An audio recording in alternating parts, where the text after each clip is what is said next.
तो आज मैं गई थी मितांश टॉन के बर्थडे पार्टी में। तो स्वागत है आपका मेरी इस बेरोज़गारी वाली ज़िंदगी में। तो आज डेली ब्लॉगिंग का डे 80।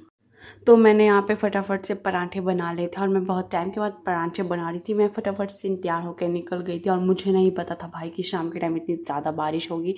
क्लासेस लगाने के बाद जैसे मैं बाहर निकली तो ऐसे धुआंधार बारिश हो गई थी। ये तो अच्छा हुआ कि इन आंटी ने मुझे जगह दे दी थी कि चलो बेटा अंदर बैठ जाओ, दुकान में क्या करोगे आप बाहर बैठ के। फिर थोड़ी देर के बाद मौसम साफ हुआ और मैंने गिफ्ट खरीदा और मेरे को बिल्कुल समझ नहीं आ रहा था भाई, ज़िंदगी में पहली बार तो मैं गिफ्ट खरीद रही थी किसी के लिए और फिर मेरे को समझ नहीं आ रहा था। और जो मेरे को समझ आया वो मैंने उठाया और बड़ी ही मुश्किल से मैं पहुंची। इतनी ज़्यादा भीड़ थी कि मैं अच्छे से शूट भी नहीं कर पाई।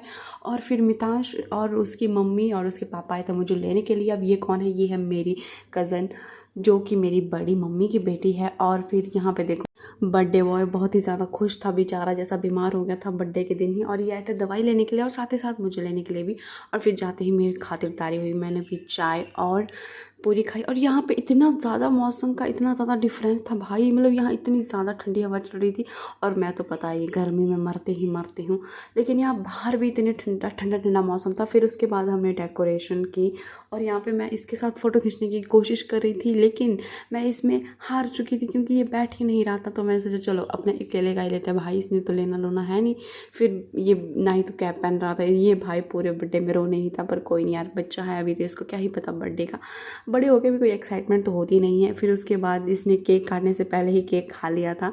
फिर उसके बाद रोते धोते इसने केक काटा और उसके बाद हमने भी केक ठूसा और उसके बाद खाना खुना ठूस लिया था। फिर हम बैठ गए थे बहुत देर तक बात करने के लिए क्योंकि भाई नानी के घर में तो बहुत मिलते थे, लेकिन अब मिलना बहुत कम हो चुका है क्योंकि भाई सब अपने अपने काम में बिजी हो गए हैं।